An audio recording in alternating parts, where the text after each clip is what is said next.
commencer cette table ronde qui va croiser les points de vue autour de la question de la mobilisation des agriculteurs sur cet enjeu de la qualité de l'eau. Donc je me présente Aïcha Rousseau, je suis responsable innovation au sein d'Agrotransfert. J'ai eu le plaisir d'accompagner l'équipe Gazelle, donc Marion, Justine et Jean-Christophe, notre monsieur Carbone Azote qu'on n'a pas cité jusqu'à présent. Et autour de la table, donc, on a de droite à gauche Perrine Cluzel, donc de l'agence de l'eau Seine-Normandie, direction des vallées de l'Oise, et qui du coup est impliquée depuis le démarrage du projet, puisque l'agence de l'eau a cofinancé le projet. Ensuite, on a Emmanuel Leveugle, donc, qui s'est présenté tout à l'heure, qui est élu chambre d'agriculture, qui a impliqué le GI2E agrologique au sein du projet. On a Claudine Ferranet, donc, du Centre de ressources captage, qui va nous donner un regard un peu plus externe sur ce qui s'est passé sur le territoire des Hauts-de-France. On a Monsieur Lebrun, donc, qui fait partie des agriculteurs très motivés du groupe de quai, qui a notamment accueilli la porte ouverte de novembre dernier sur le territoire. C'était pas lui. C'était pas lui qui a accueilli la porte ouverte. Et ensuite, Monsieur Benjamin Normand, donc de la collectivité de la Plaine des Trés, donc qui est responsable notamment de la RGD, et qui va nous donner son regard en tant que collectivité sur un territoire qui est très rural. Pour moi, je vais vous adresser une première question qui est orientée plutôt sur votre analyse de ce qui a été présenté ce matin, en commençant par M. Lebrun, qui est le plus impliqué, qui a été le plus impliqué dans la démarche. Donc, en tant qu'agriculteur, pour vous, finalement, qu'est-ce que la mise en œuvre de cette démarche a permis dans le groupe et comment est-ce que ça a permis de fidéliser les agriculteurs? Ce qui a permis de fidéliser les agriculteurs du groupe, d'abord, on était un petit groupe, ce qui a d'abord beaucoup favorisé les échanges. C'était plus une discussion de chacun ses expérimentations, ses ressentis, nos expériences personnelles, ce qu'on avait observé sur les parcelles, notre vécu, et ça c'était riche d'enseignements parce que une réponse entraînait forcément une autre question juste après. Et un dialogue vraiment très très riche que l'on a ressenti dans le groupe. Ça c'était une chose formidable. Et quand on a échangé, vous m'avez évoqué aussi l'intérêt de considérer finalement les critères agronomiques en même temps que les critères agronomiques étaient essentiels pour vous. Ah, oui, alors bien sûr, l'agronomie c'est le centre de notre métier d'abord. C'est ce quoi il faut tendre pour tirer notre revenu. C'est pas l'air de. Enfin, pour nous, c'est notre cœur de métier. Et on a. Comment dire. On a en charge de faire vivre notre sol. Et on sait que dans notre sol, il y a plein de composants différents. L'azote, l'eau, bien sûr, en font partie d'office, ne serait-ce que par la météo. Mais il y a aussi tous les éléments fertilisants, la matière organique, la vie du sol, du tout petit au macro-organisme. Et il y a des équilibres qu'il faut maintenir, qu'il faut préserver. J'aime bien les formations sur la vie du sol parce qu'on apprend toujours des choses et c'est toujours passionnant. Et puis un dernier point que vous m'avez cité, c'était cette liberté, on l'a déjà mentionné dans les présentations des animateurs, la liberté de mettre en place les essais qui vous parlaient en fonction de votre contexte. Alors ça aussi, ça a été une grande liberté quand on m'a proposé de rentrer dans le Gazelle. On m'a dit on va savoir mesurer l'azote que ton sol perd. J'ai dit, moi je veux voir. Je suis curieux de nature et c'est important. Et libre a été à chacun de proposer un essai, une idée, une réflexion. On On a parlé tout à l'heure du semis à la volée avant la moisson. Moi, j'envisageais pas de semer avant de récolter. C'est tout bête, mais j'ai dit pourquoi pas, moi je veux voir.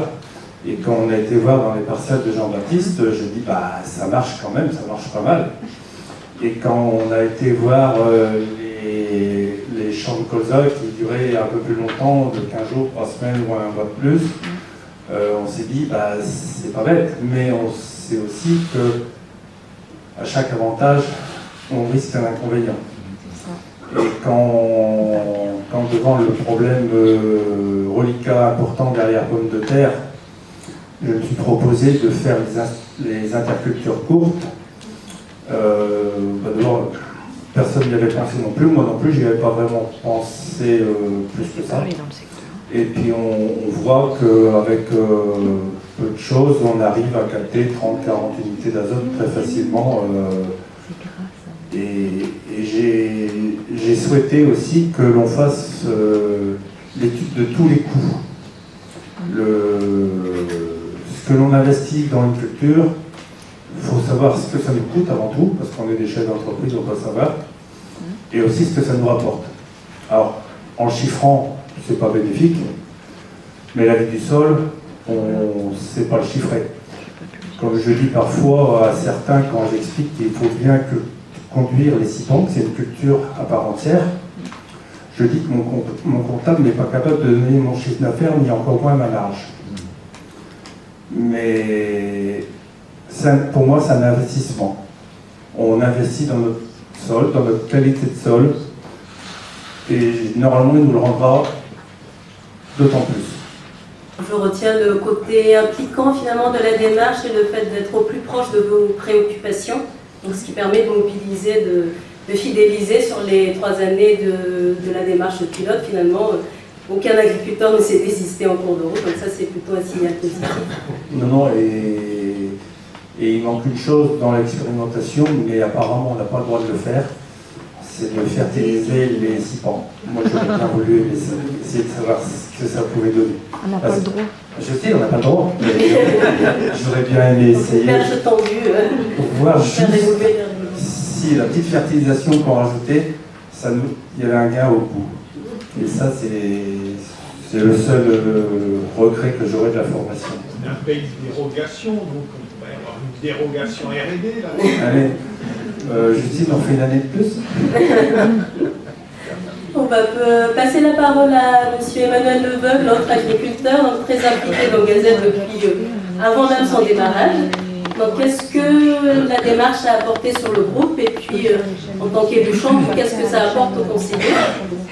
Alors, dans un premier temps, ce que l'on peut rappeler, comme tu viens de le dire, Aïcha, c'est que avant que Disney travaille Gazelle, tu peux à ce moment-là compléter, puisqu'on avait échangé là-dessus, c'est qu'à la fin, vous connaissez tous le plan d'action nitrate et puis décliné en parts, donc plan d'action renforcé. Et donc, à la fin du par 6, lorsqu'on était en train de discuter, on a eu un échange, pourquoi pas, on va dire, travailler, on va dire, sur les RDD.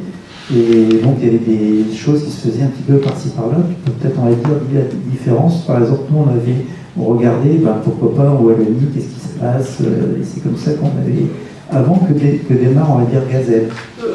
Alors pour expliquer la différence, c'est vrai qu'on a beaucoup échangé avec les voisins wallons. Donc la démarche wallonne consiste à mettre en place des fermes de référence à l'échelle du territoire pour avoir une représentation de la diversité des systèmes et pouvoir se situer finalement tous les ans, situer les performances des exploitations de la Wallonie par rapport à ces fermes de référence.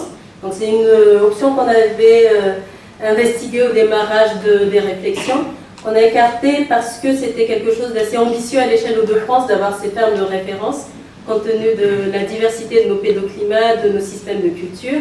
Je ne sais pas si les Wallons sont dans la salle, mais s'il y a des compléments à apporter, n'hésitez pas à leur poser des questions. Mais nous, on s'est placé dans le cadre de Gazette sur cette notion d'objectif de résultat avec des groupes d'agriculteurs motivés, parce que voilà, ça permettait d'aller au plus proche des préoccupations d'un groupe d'agriculteurs dans le contexte de ces agriculteurs-là, et de piloter ça par des objectifs de résultats définis avec ce groupe, donc avec le contexte de l'exploitation. pour expliquer la petite différence. Et effectivement, une démarche qui est volontaire, qui se base sur la motivation des agriculteurs et qui n'est pas dans le cadre de la réglementation. Et c'est pour ça que nous, notre GI2E, il était né avant, on va dire, que naisse le Gazelle, puisqu'il était issu, on va dire, d'une CUMA qui a réfléchi de pouvoir travailler. C'est pour ça que le nôtre, on va dire, est un petit peu, on va dire, disparate, parce qu'à la fois, on a des agriculteurs, moi je suis agriculteur mixte bio, j'ai, on va dire, des collègues qui sont totalement bio, qui sont en légumes. J'ai, on va dire, dans notre groupe qui ont travaillé aussi des personnes qui sont en rivière, en conventionnel, patatier. Donc on avait vraiment quelque chose de très, très disparate dans nos réflexions, mais un seul point commun, c'était, on va dire, comme tu l'as dit Aristide, travailler sur le carbone et l'azote. Et donc c'était un point d'accroche, parce que nous, ce qu'on a voulu travailler aussi, c'était de pouvoir respecter, on va dire, le sol, respecter, on va dire, l'eau, peut-être, puisque c'est pour ça que c'était agrologique, agronomie ou logique, c'est logique. Donc c'était un petit peu un fil de conducteur, et puis on s'était battu pour pouvoir le faire pour 2 périodes de 3 ans. Et donc nous, notre but, c'est vraiment, on va dire, travailler sur cet aspect des choses, parce que c'est le but derrière de rendre un sol résilient.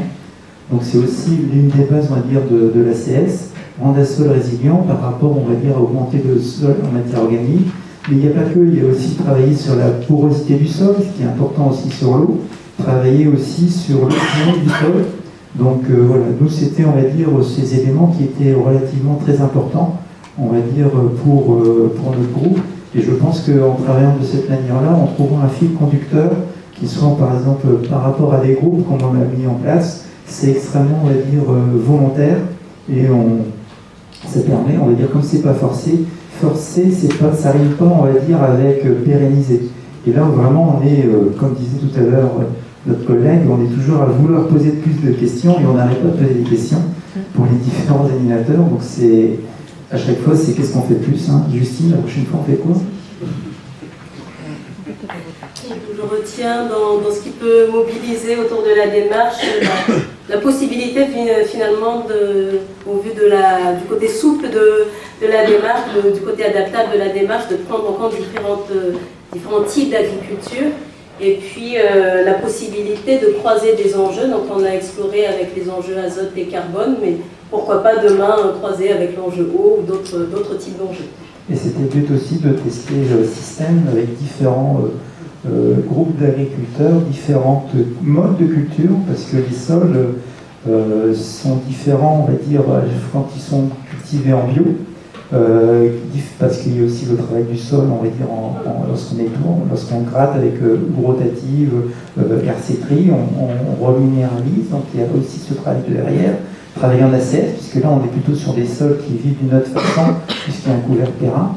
Donc voilà, est-ce que le système aussi pour nous, c'était la question, comme on est disparate, est-ce que ça correspond bien, ou est-ce qu'il faudra évoluer, ou poser encore d'autres questions? Donc la réponse c'est que ça colle à une majorité de situations, il y a peut-être des adaptations à faire encore, mais ça a bien répondu en tout cas dans le travail du groupe.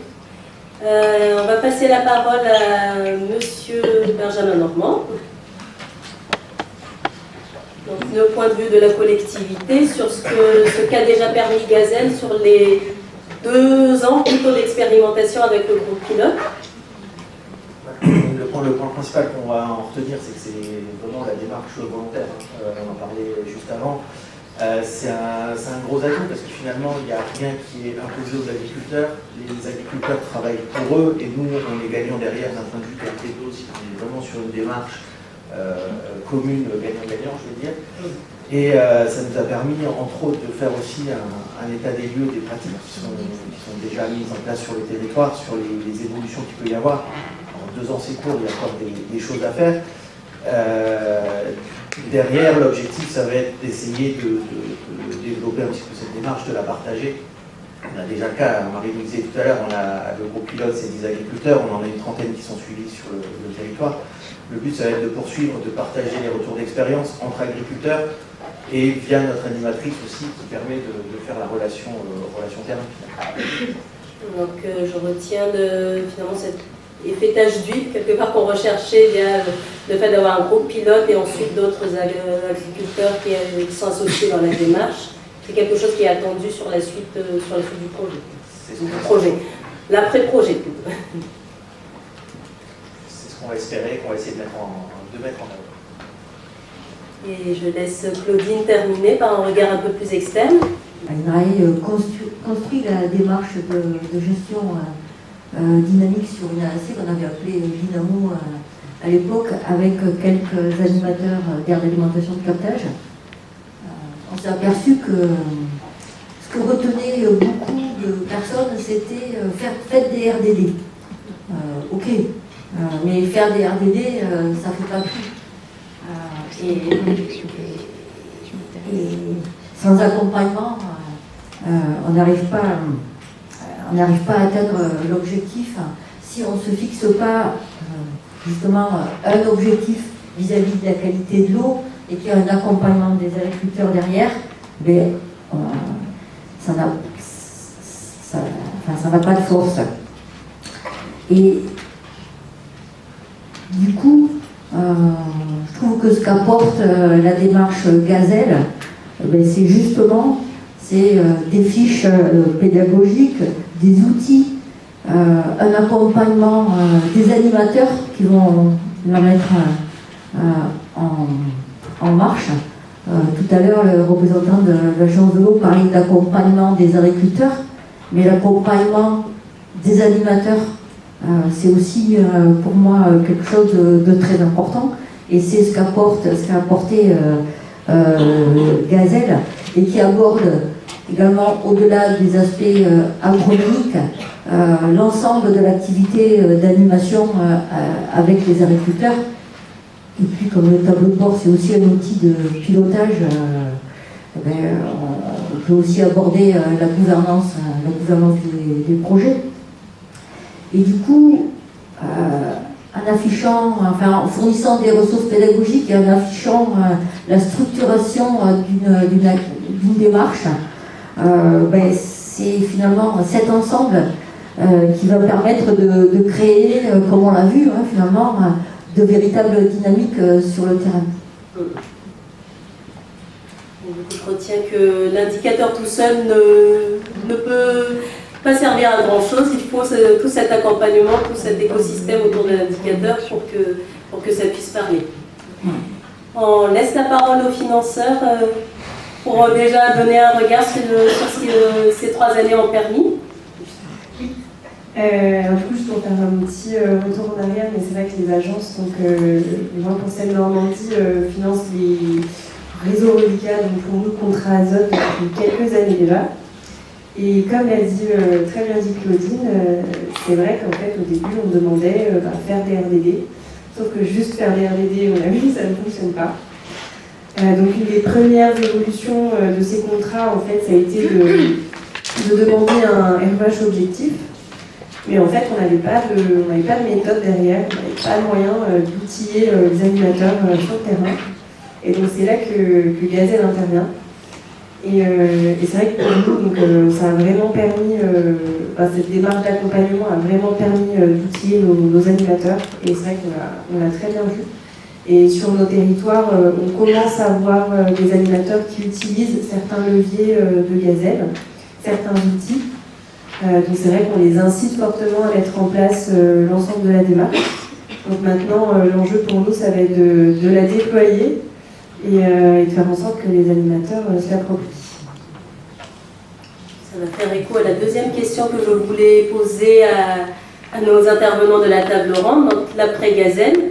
On va revenir à Monsieur Lebrun sur finalement ce qui s'est passé autour du groupe pilote. Qu'est-ce qui fait que demain les agriculteurs peuvent être motivés, mobilisés autour de cette démarche Gazelle? Quels sont les arguments clés?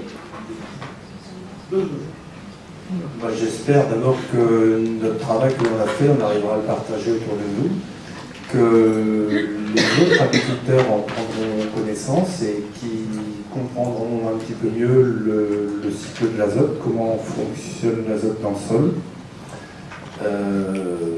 Ça, c'est une chose qu'il faut que ça divulgue complètement dans toutes les couches des agriculteurs. Je dirais bien qu'il y a 5% d'agriculteurs qui sont très moteurs, 25% qui suivent facilement, puis le reste, ils vont suivre avec les traditions et l'évolution des techniques qu'on vulgarise avec le temps. Vous avez souligné aussi dans nos échanges pour préparer cette table ronde, finalement, le côté original de la démarche mise en place autour de Gazelle, pour le suivi des essais notamment, que vous avez particulièrement apprécié, cette analyse de A à Z de ce qui se passe. Alors, moi, ce que j'ai beaucoup apprécié dans Gazelle, c'est retracer le tableau de bord complet.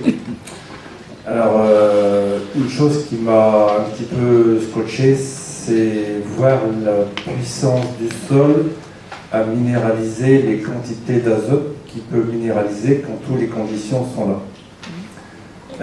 Bien sûr, la météo font que ça peut être très variable d'une année sur l'autre, ce qui explique les reliquats azotés derrière pommes de terre ou derrière certaines cultures. Ce qui me préoccupe, alors je suis aussi vice-président du syndicat d'eau du Bouquet, et ce qui m'inquiète un petit peu, ce sont les petites cases bleues qui nous montrent directement ce qui percole dans la nappe, forcément. Ce qui me rassure, ce sont les petits points rouges qui sont bien alignés vis-à-vis du calcul. Donc ça, c'est vachement réconfortant. Et la dernière, je ne sais plus, je ne sais plus. Il y avait aussi dans le tableau de bord, il y avait aussi un élément, j'ai oublié. Vous m'avez cité le lien justement entre les essais, ce fait d'aller observer les couverts, d'aller analyser ce qui se passe bien dans le couvert, de mettre ça justement en relation avec les résultats obtenus. Alors, c'est sûr que dans les couverts, d'abord, on sème 5 fois la même chose, on récoltera 5 fois quelque chose de différent. Ça, c'est un enseignement que j'ai bien compris. Mais néanmoins, en faisant avec Justine des petits prélèvements espèce par espèce, on se rend compte qu'il y a des espèces qui sont rarement là. Les légumineuses, moi j'ai toujours eu un peu d'échec avec. Chaque pesée dans chaque espèce, on se dit cette année, les hydrophiliacées cette année vont bien marcher. Pourquoi? On ne s'explique pas toujours, mais on cherche à comprendre. Et sur les espèces, sur les essais-cipants aussi, on va dire que le résultat final, le tonnage de matière sèche hectare, ça influe directement sur nos qualités de sol, sur la minéralisation, la reminéralisation de tous les éléments du sol et ce qui sera disponible pour nous l'année prochaine. Et ça, pour moi, c'est tout bénéfice parce que c'est la vie du sol qui marche bien. Donc, est-ce que je peux résumer en disant que ce qu'on peut vendre, entre guillemets, pour attirer sur la démarche Gazelle, c'est ce côté concret, l'ancrage aux réalités terrain, notamment par les observations et les mesures, pour une thématique qui peut être un peu abstraite quand on parle de gestion globale de l'azote à l'échelle du système de culture? Oui, et ce que j'apprécie beaucoup, c'est les mesures qui sont faites. Parce que moi, avant, je semais mon support, je dis ouais, il a bien poussé, du beau, mais je ne savais pas à quoi ça correspondait. Et quand on rentre dans le détail, c'est passionnant. On est conscient que notre travail, il est utile quand même. Et chaque décision que l'on prend pour cultiver une parcelle de cipan comme on doit la cultiver, c'est tout bénéfique pour nous plus tard, pour le sol, pour la gestion de l'eau, pour la gestion de l'azote, pour tout l'ensemble, quoi. On va passer la parole à l'autre agriculteur qui est autour de la table. En tant qu'agriculteur, mais aussi en tant qu'élu, peut-être le point de vue sur la manière dont cette démarche peut aider à mobiliser les agriculteurs demain au sein des chambres d'agriculture. Alors, je veux juste reprendre une chose aussi qui a été évoquée tout de suite, c'est l'échelle de temps. En tant qu'agriculteur, dans notre carrière, on a à peu près 40 cycles qui durent une année. Et donc, on a un cycle très long comparé, on va dire, à un industriel qui, lui, peut, on va dire, modifier son process, on va dire, durant l'année. Tout dépend de l'activité qu'il a. Donc ça, c'est quand même un point aussi qu'il faut avoir. On a l'échelle du temps et l'échelle aussi des saisons. Les saisons aussi modifient et bougent beaucoup d'une année sur l'autre. Et on ne sait jamais, comme tu disais, la culture qu'on a fait l'année précédente, est-ce qu'elle va donner les mêmes résultats? Pas forcément. Donc, je voudrais rappeler, pour répondre à ta question, qu'en France, on est 23 000 agriculteurs. C'était en recensement en 2020, recensement en 2024. Il y a un renouvellement de génération. Les 23 000 agriculteurs, comment est-ce qu'on fait en tant que chambre pour essayer de mobiliser l'ensemble des agriculteurs? On essaie déjà de faire une chose, c'est d'essayer de faire des fermes, on va dire, qui sont sous, on va dire, la méthode que fait Gazelle, qui est une excellente méthode. C'est pas pour jeter des fleurs, j'aime pas donner de fleurs, donc il faut prendre tel qu'il est. Donc, et c'est un système qui doit être fait, on pense déjà par rapport à une AMI RDD qui est lancée, qu'on a essayé de répondre pour pouvoir, on va dire, mettre en place des fermes de référence qui sont sous ce système-là, pour donner un focus à bon nombre d'agriculteurs en disant, regardez ce qui se passe. Ce qu'on a besoin, c'est d'avoir des points de mire que les agriculteurs peuvent se raccrocher. Généralement, on dit qu'on fait, on va dire, des essais, des grandes plateformes, c'est bien, mais la meilleure des plateformes, c'est l'agriculteur qui est juste à côté pour qui montre, on va dire, que l'activité, ce que j'ai fait, il faut réfléchir. Ce que tu as fait est bien, et donc ça fait des échanges. Et donc là, le système DAI RDG, donc on essaie, on va dire, de lancer, donc merci aux agences de l'eau sur ce point, entre autres, puisqu'on ne peut pas avancer si on ne fait pas ce système de ferme de référence, mais ce système. Et ensuite, le deuxième point, ça sera, on va dire, d'avoir un accompagnement personnalisé pour ceux qui sont volontaires sur ces aspects-là. Donc il y a déjà des cas qu'il faut qu'on puisse passer, et c'est dans ces cadres-là que je pense qu'il est nécessaire de travailler et de pouvoir mobiliser les agriculteurs derrière par, on va dire, l'expérience du voisin d'à côté. Peut-être un petit point d'éclaircissement par rapport à la MIRDD que vous avez cité. Donc c'est l'objectif de mettre en place un réseau de reliquats à l'échelle régionale. Donc à la fois un réseau de reliquats, de mesures de reliquats pour pouvoir accompagner autour de cet indicateur, mais aussi un réseau d'animateurs. Donc l'objectif c'est de mettre du lien entre tous les animateurs à l'échelle de France pour pouvoir faciliter cet accompagnement autour du reliquat début de drainage. Et ça permettra aussi, parce qu'on l'a vu, c'est surtout l'accompagnement qu'il y a besoin derrière, et l'explication, parce qu'un reliquat, s'il n'y a pas, on va dire, l'explication, il n'avance à rien, puisqu'il permet en fin de compte au reliquat de début de drainage de réfléchir à son système avec le système. Donc j'essaie d'expliquer correctement, mais généralement on essaie de faire de ce type. On va passer la parole à M. Benjamin Normand qui va donner le point de vue de la collectivité sur les enjeux, comment vous vivez les enjeux au sein de la collectivité, et puis comment est-ce que Gazelle peut contribuer dans l'avenir à répondre aux enjeux sur la mobilisation des agriculteurs autour de la qualité de l'eau. Nous, en tant que collectivité, c'est vrai que c'est un sujet un peu récent. Nous, notre communauté de communes, on gère la partie eau potable que depuis 4 ans. On a hérité de tout ce qui se faisait avant sur les communes ou les anciens syndicats, ce qui était fait ou pas fait. Et aujourd'hui, sur cette politique de l'eau, finalement, le côté gestion des infrastructures prend une place très très importante. La qualité de l'eau n'est pas encore assez mise en avant à notre niveau. Donc ça, c'est le premier enjeu. On se rend compte de plus en plus que derrière, on peut les mobiliser, on peut les soutenir. On a des leviers aussi, même via l'agence de l'eau, on en reparlera sans doute après. On a des leviers financiers pour les accompagner. Mais si on n'a pas de portage, nous, au niveau des élus, c'est vrai qu'on ne peut pas déployer toutes ces actions derrière. Ça fait partie des principaux enjeux. Est-ce que là, ce qu'on a discuté ce matin sur la notion d'objectif de résultat, c'est quelque chose finalement qui peut aider à identifier un message clair du côté des élus pour le territoire?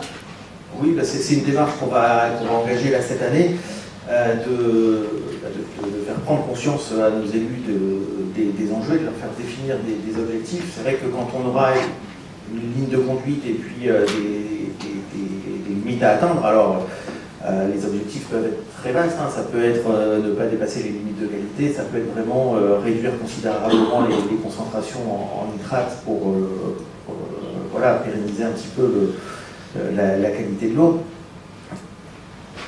Une fois que ces objectifs seront définis, c'est vrai que là, on va pouvoir agir.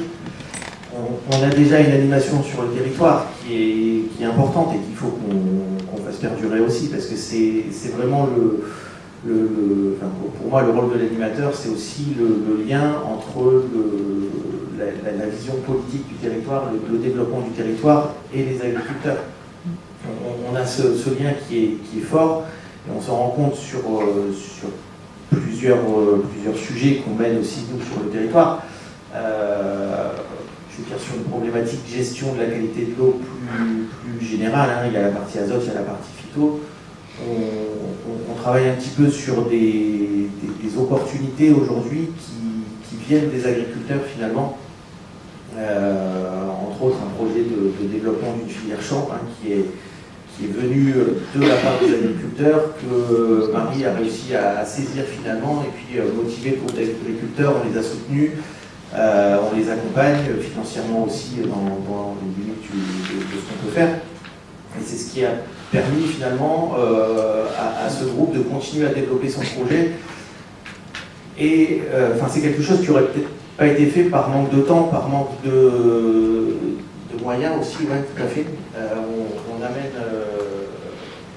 On essaye d'amener voilà, toutes les solutions qu'on a entre les mains pour les aider. Donc, la filière champ, c'est vrai que c'est un sujet un petit peu plus général, ça concerne 7 agriculteurs, si je ne dis pas de bêtises, mais ça permet de s'engager dans certaines démarches, et puis ce qu'on disait tout à l'heure, d'essayer de les faire partager derrière. Et effectivement, là, on se rend compte qu'avec le projet Gazelle, sur cette problématique azote, il y a des choses qui sont faites. Maintenant, il faut qu'on puisse, alors, je ne vais pas dire les reprendre à notre compte, parce que ça reste le travail des agriculteurs, c'est important de rester chacun dans son rôle, mais c'est au moins de pouvoir les diffuser et puis expliquer, je reviens sur les élus, mais que les élus prennent conscience qu'on a tous un rôle à jouer finalement sur la partie qualité de l'eau. Effectivement, on est sur un territoire rural, on va aller vers les agriculteurs sur les actions, mais il faut que nous, on puisse être moteur aussi dans toute cette démarche. Et peut-être pour clôturer sur le rôle de la collectivité, on a cité souvent le rôle de l'animateur, le manque de temps pour accompagner ce type de démarche. Là, vous avez trouvé une solution, Marie l'évoquait tout à l'heure, de mutualisation finalement de ce temps, peut-être qui permet d'optimiser les choses à l'échelle de plusieurs collectivités. Oui, ben, effectivement, le poste de Marie sur notre territoire, ça devait être un demi-ETP finalement, et quand il a été créé, on a été un petit peu incité aussi par l'agence de l'eau à mutualiser les moyens avec les collectivités voisines pour que déjà qu'on puisse avoir le financement de l'agence de l'eau sur un poste complet. Et finalement, on en trouve du bénéfice parce que des actions qui sont menées sur un territoire sont développées sur l'autre et inversement. Nos élus travaillent ensemble. Il y a des élus qui sont peut-être un peu plus moteurs dans les collectivités par rapport à l'autre. On a créé une entente finalement aussi hein, sur certains points entre les deux collectivités où on a un comité de pilotage qui est porté par des élus des deux collectivités. Et on a cet échange qui est régulier et qui permet d'engager un petit peu plus aussi tout le monde dans les démarches. Des compléments peut-être Claudine par rapport au retour d'expérience que tu as pu voir dans le centre de ressources captage? Oui, complètement. Je suis tout à fait d'accord avec ce qui vient d'être dit. En fait, pour moi, la première étape pour mobiliser des agriculteurs sur la qualité de l'eau, c'est l'engagement fort de la collectivité sur ce thème-là. Si la collectivité ne porte pas l'enjeu eau, ou le porte très faiblement, c'est pas la peine d'espérer que quelqu'un d'autre le porte, en règle générale. Et justement, avoir des élus référents qui portent cet enjeu, qui mouillent un peu la chemise en allant introduire ou conclure une réunion avec les agriculteurs, sans s'immiscer pour autant dans les débats techniques, mais pourquoi pas en ajoutant un moment de convivialité à ces moments techniques. Ça permet de transmettre une vision de ce qu'est l'enjeu sur le territoire, de ce qui est attendu sur le territoire, de ce qu'on attend, de ce que la collectivité attend des agriculteurs sur ce territoire-là vis-à-vis de la qualité de l'eau. Entre nous, on appelle ça la tension, mettre une tension féconde sur les acteurs, d'ailleurs qu'ils soient agriculteurs ou autres, mais qui influent la qualité de l'eau. Ça, c'est pas forcément évident, parce que ces élus ont besoin d'être à minima un petit peu formés.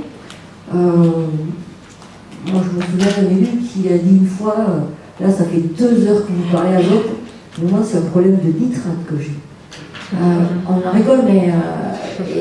et c'est ça que permet aussi, il n'est plus là. Le tableau de bord, c'est la qualité de l'eau pour les élus, du coup, c'est des nitrates, c'est quantifié en nitrate, et puis c'est aussi quantifié en perte d'azote en dessous des champs, en perte de N. Et ce tableau de bord, finalement, permet des meilleurs échanges entre les uns et les autres. Et puis, donc les élus, un petit peu de formation, de sensibilisation, et puis du temps aussi, parce que souvent, ils sont plus ou moins bénévoles sur ces mais en tout cas, pour moi, c'est le premier élément de mobilisation des agriculteurs, c'est l'engagement de la collectivité, et qui donc, ensuite, je ne vais peut-être pas développer là, mais va permettre à ses animateurs, à son animateur, son animatrice, de se lancer dans des démarches un petit peu différentes de ce qui se fait classiquement, par l'objectif de résultat et par moyen. Ça reste nouveau et nous permettre aussi d'aller se former, de rencontrer ses pairs dans d'autres structures. Quand on a échangé, tu faisais le parallèle finalement avec ce qui se passe chez l'agriculteur qui sort de sa zone de confort. L'animateur de son côté va aussi sortir de sa zone de confort et il faut accompagner l'animateur comme on accompagne l'agriculteur pour que ça fonctionne bien. Et je vais laisser Perrine clore peut-être sur les leviers qu'on peut mobiliser du côté des agences pour accompagner justement l'animateur. Au niveau des agences, ça va surtout d'un levier financier. Donc au niveau des 2 agences, globalement, on soutient les mêmes actions, on va venir financer les mêmes thématiques. Donc en premier, on va avoir, comme le projet Gazelle, tout ce qui va être études, expérimentation, donc le projet Gazelle que l'on a cofinancé. Donc on peut avoir des études comme ça à l'échelle régionale, mais aussi des études à plus petite échelle. On va avoir aussi tout ce qui est groupe GI2E, dont on a des membres ici. On va avoir évidemment les réseaux reliquats, donc tout ce qui va être dispositif de suivi des pressions. Donc là, par exemple, dans le cadre du projet Gazelle, on peut venir financer des reliquats. Après, de manière plus globale, on va venir financer également les filières qui concernent les cultures balnéo d'intrants. Donc là, on peut aller de la préfiguration des filières jusqu'à vraiment tout ce qui peut être outils de transformation ou de commercialisation de ces cultures. Donc là, pareil, on a des exemples de projets qu'on a cofinancés entre les 2 agences et qui ont une dimension régionale. Et On peut aussi accompagner toutes les indemnisations pour changement de pratique. Donc là, on pense au MAEC, l'aide à la conversion à la bio, mais aussi les paiements pour services environnementaux qui peuvent mobiliser les reliquats. Et pour finir, et le plus important, pour la mise en œuvre de toutes ces actions, ça reste le financement de l'animation. Donc via les contrats CARE, donc pour l'agence de l'eau Artois Picardie, et les contrats de territoire pour l'agence de l'eau Seine-Normandie. Et évidemment, toutes ces actions sont mises en œuvre sur des zones prioritaires pour les agences, dont les aires d'alimentation de captage. Merci à tous. On a la boîte à outils, on a la démarche, on a le financement potentiel. Donc, il ne reste plus qu'à mettre tout ça en œuvre pour atteindre nos objectifs en matière de qualité de l'eau. Merci à tous les intervenants, merci aux animateurs qui ont présenté leur retour d'expérience.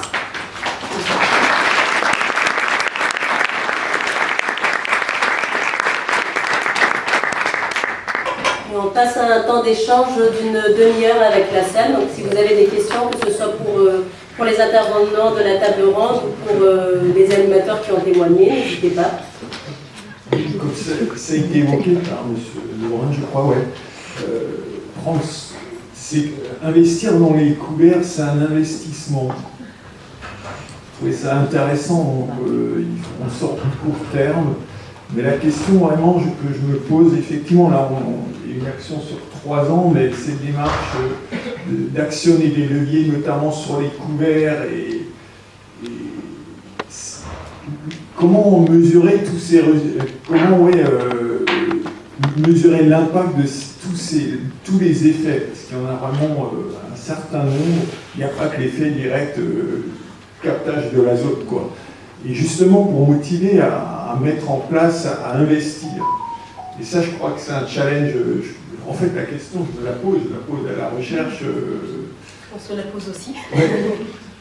Du coup, s'il y a un regret, quoi, les projets s'arrêtent, en tout cas il faudrait absolument un nouveau projet, c'est clair, hein. Je prends la casquette agro-transfert, il y a un appel mais il faudrait revisiter un peu plus longtemps. Je pense notamment les couverts qu'on met en place, petit à petit ça va enrichir le sol, favoriser la minéralisation. Est-ce qu'on peut réduire la dose d'azote, des choses comme ça?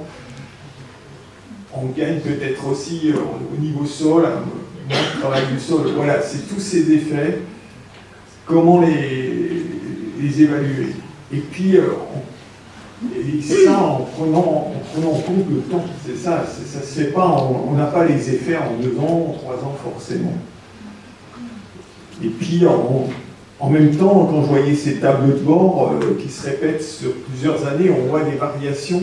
Et là aussi, il y a une question sur comment on capitalise tout ça, parce que ça mériterait d'être revisité par la suite par les chercheurs. Donc, voilà. Par rapport à la capitalisation des tableaux de bord, cet après-midi, on proposera en tout cas une première ébauche de capitalisation de ce qu'on peut en réutiliser. Pour les couverts, je ne sais pas si vous voulez répondre. Je vais essayer de répondre. Tout dépend dans la région où on est. J'ai ma fille qui est côté de Niort. Je vais par là de temps en temps et je vois bien que là-bas ils ne peuvent pas investir comme nous en ayant des cultures industrielles et tout ça.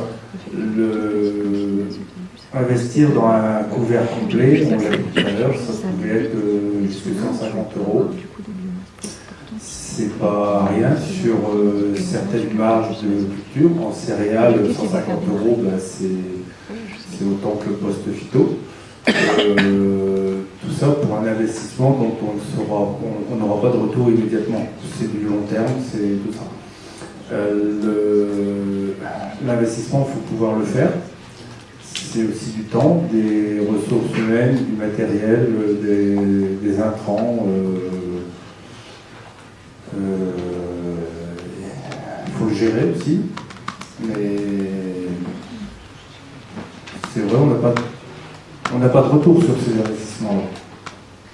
Moi, ce qui m'a motivé d'augmenter ma diversité dans mes cultures de CIPAN, parce que j'ai suivi pas mal de formations, on m'a toujours dit que mon ratio champignon-bactéries n'était pas bon. Et donc, je voudrais uniquement remonter mon taux de champignons dans les sols. Je ne sais pas comment faire, mais c'est un objectif pour moi. Voilà. Idée pour la recherche. Un petit complément par rapport à ce qui se fait au sein d'AgroTransfert autour de l'agriculture de conservation des sols. On a 2 projets qui s'intéressent à ces sujets-là. Donc le projet Ecosol, le projet Réseau, donc avec d'un côté plutôt la problématique carbone-azote, de l'autre côté la problématique eau, donc qui permettront peut-être d'avoir du recul aussi sur ce que ce type de pratiques permettent d'apporter sur le long terme sur ces 2 sujets-là.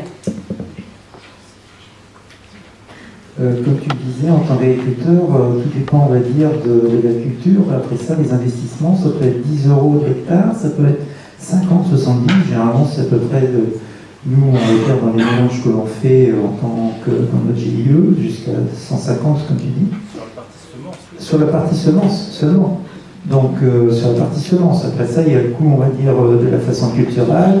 Est-ce que voilà, donc il y a tous ces enchaînements de choses. Soit on fait un semis direct et puis on investit dans un semoir à semence Adam, mais ça fonctionne pas en aluminium parce qu'il y a toujours les limaces. On va avoir un bon repas à la levée, donc il est obligé de recommencer, donc on réinvestit. Mais il y a aussi, pour répondre à votre question, il y a un aspect des choses qu'on ne quantifie pas, c'est dans nos mélanges, on utilise aussi de la biodiversité. Biodiversité déjà par rapport, comme on peut voir, elle travaille avec Merci sur la partie aérienne, mais aussi sur la partie, on va dire, exploration du sol. Ça, c'est une biodiversité, mais une biodiversité aussi pour les insectes. Parce que là, pour les pollinisateurs, on peut utiliser des mélanges où il y a une pollinisation qui peut se faire lors de la carence, on va dire, pour tous les insectes auxiliaires. Donc ça, c'est quelque chose qu'on ne quantifie pas, mais qu'on contribue.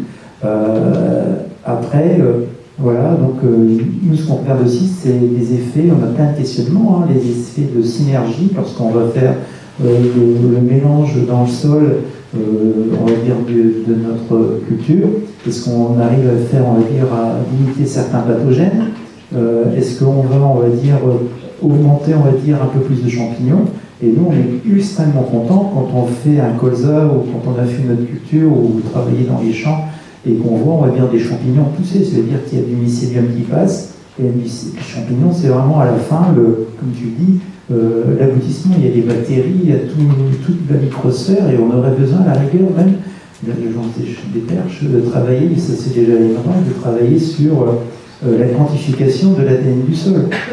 Qu'est-ce que... Et là, on est parti dans d'autres questionnements. Je disais, et tout ça lié à la météo, bien évidemment. Dans un contexte de changement climatique. Et sur les territoires, là, on a 2 agriculteurs, une personne qui représente une communauté de communes, plusieurs communautés de communes même. On a pas mal parlé et on a vu que c'était possible de fédérer sur l'enjeu azote. Moi, je voudrais élargir un petit peu au sujet qui, moi, me préoccupe. Est-ce que l'enjeu phyto, il est un peu ressorti sur ces territoires-là? Est-ce qu'on a commencé, s'il y a des échanges qui ont commencé à émerger sur le volet plutôt qualité de l'eau phyto ou pas, ou c'est plus compliqué? Enfin, quel est votre ressenti du territoire sur cet aspect plutôt qualité de l'eau phyto? L'enjeu phyto, il est important aussi, hein, on le voit de plus en plus et on va raisonner nous qualité de l'eau en général. Finalement, c'est comme je disais tout à l'heure, hein, c'est la problématique phyto, c'est la problématique azote, c'est les 2 principaux soucis qu'on a sur le territoire. Il y a des démarches qui sont engagées sur d'autres solutions, hein, le développement de filières à bas niveau d'intrants par exemple, ça en fait partie aussi. Mais je reviens un petit peu à ce que je disais tout à l'heure. Aujourd'hui, c'est un sujet qui est connu mais qui n'est pas encore pris en main finalement au niveau de nos collectivités au moins.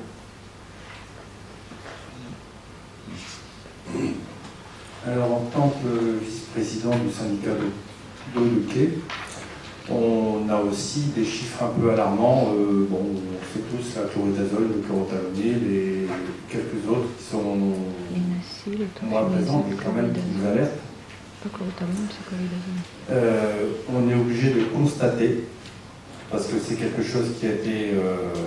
alors, je dis aussi souvent, il y a encore les perchlorates de 1914.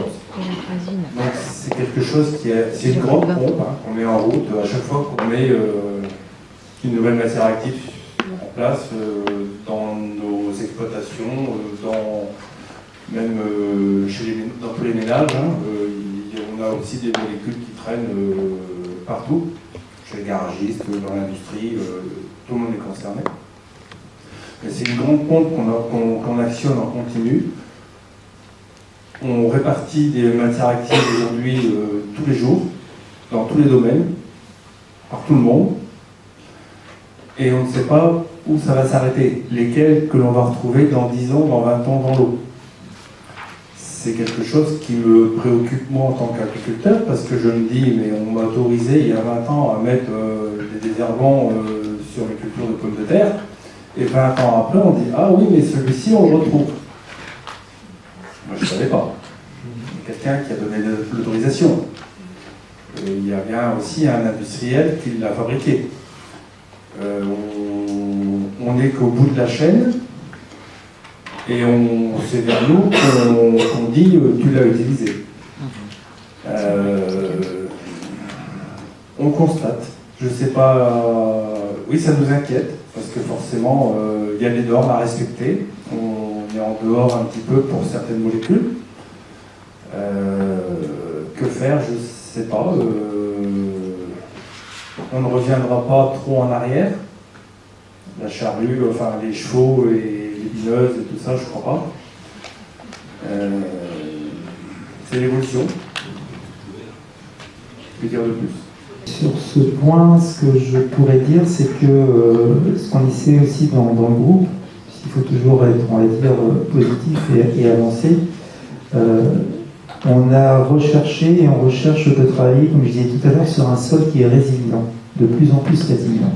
Si le sol, on va dire, c'est ce que j'ai appris puisque je suis mixte bio depuis 2000, et ce qui m'a appris, on va dire, on a fait des ponts entre les techniques du conventionnel vers le bio, donc on a fait progresser le bio et du bio vers le conventionnel.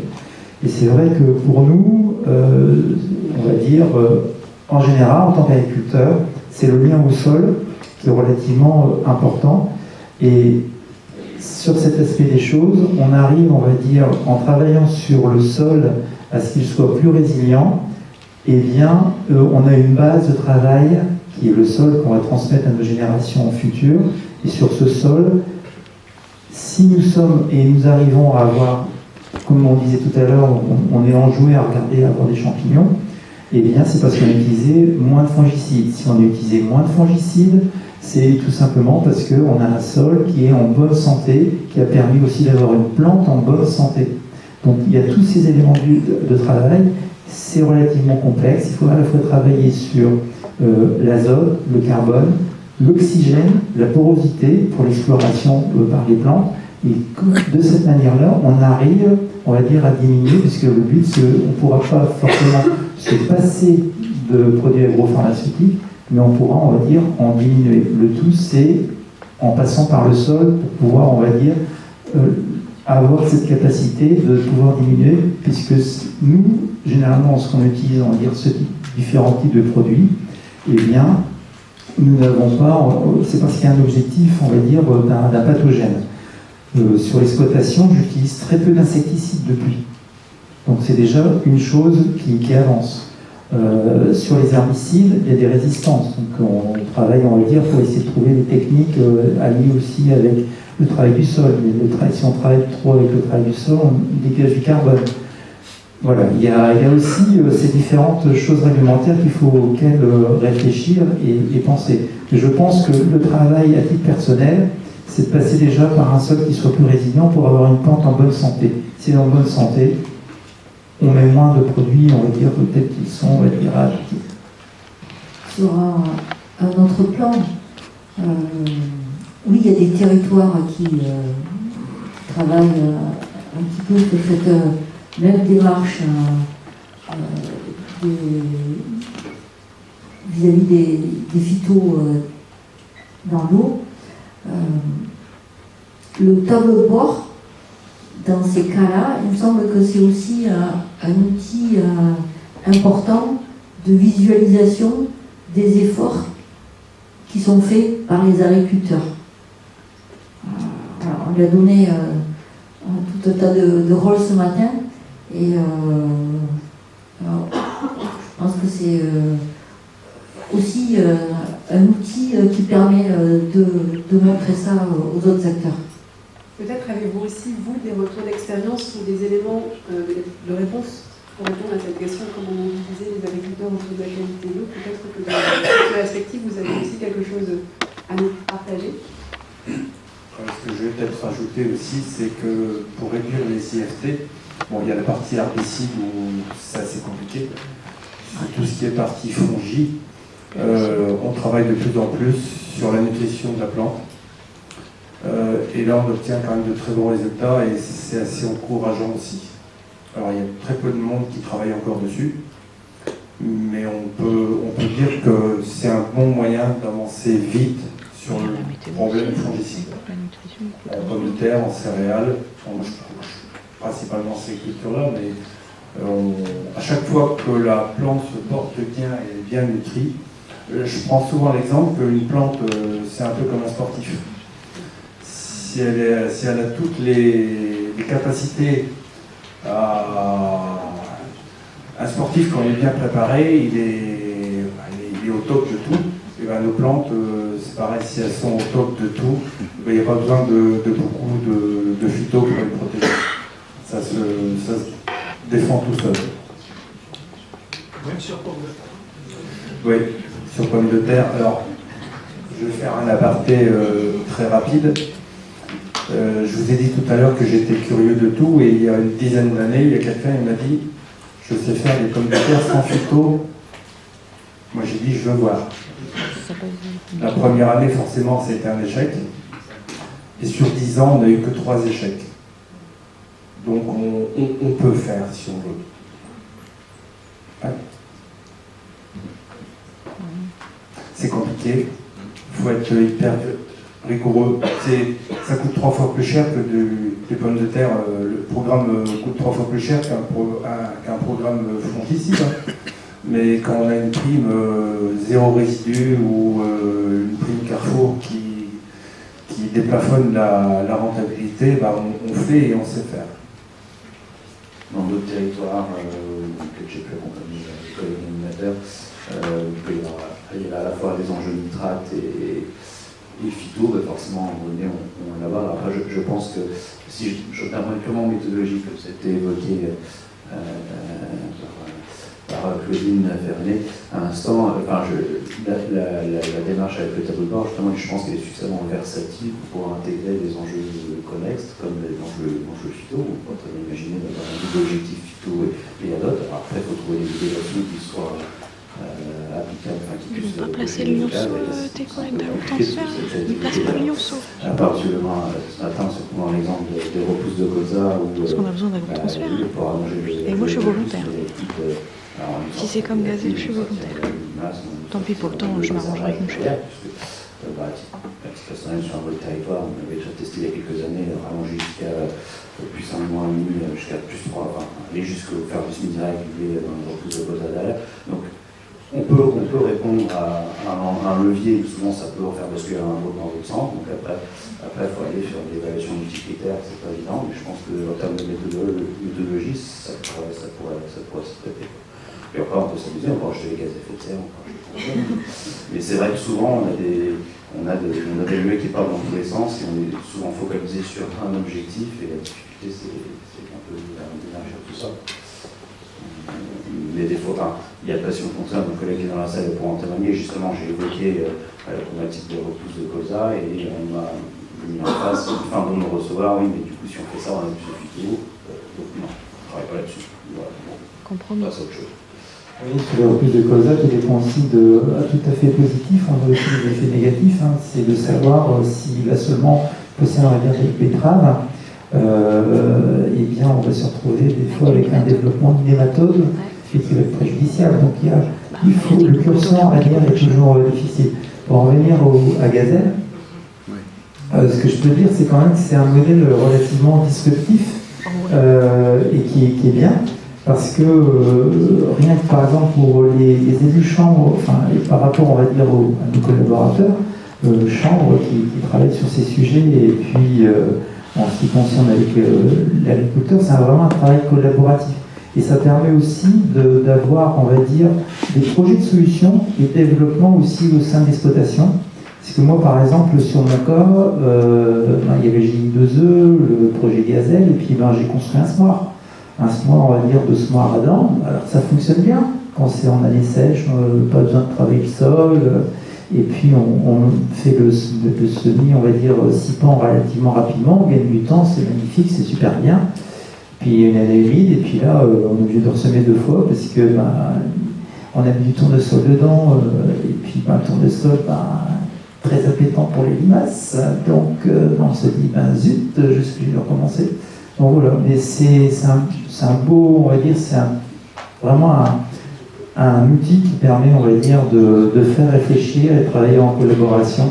Et donc ça change aussi, à mon avis, la façon que vous portez, à mon avis, dans le conseil en tant que technicien. Je ne sais pas, peut-être qu'ils peuvent donner aussi leur avis, puisqu'ils sont à 4. Alors, pour la partie phyto, là, bon, Gazelle, c'est thématique azote, mais pour la partie phyto, c'est vrai que c'est parfois un peu plus compliqué de travailler sur ça, parce qu'effectivement, on fait le constat dans l'eau des molécules que l'on retrouve, et même certaines très anciennes qu'on n'utilise plus depuis très longtemps. Par contre, petit clin d'œil aux collègues d'Agrotransfert, si vous savez me transposer un Gazelle en phyto, et a priori c'est peut-être dans les tiroirs, je signe tout de suite. J'ai les agriculteurs, j'ai tout ce qu'il faut, et comme vous pouvez le constater dans le Gazelle, ils sont très volontaires. On est en train de réfléchir effectivement à une... On l'a appelé pour que ce soit parlant pour tout le monde, le petit Gazelle phyto, quoi. Ouais, on est en train de démarche Gazelle appliquée au phyto avec le tableau de bord qui va bien. Il y a la difficulté majeure, c'est que, comme ça a été dit, les molécules phyto, il y en a pas mal, il y a les métabolites. Ce qui transfère, c'est un peu plus compliqué que l'azote. On a besoin, comme sur Gazelle, ça a bien été montré à quel point ce que permettait Système, ça permettait de comprendre le cycle, ça permettait de voir du coup ce qui se passait dans le sol au niveau du cycle de l'azote.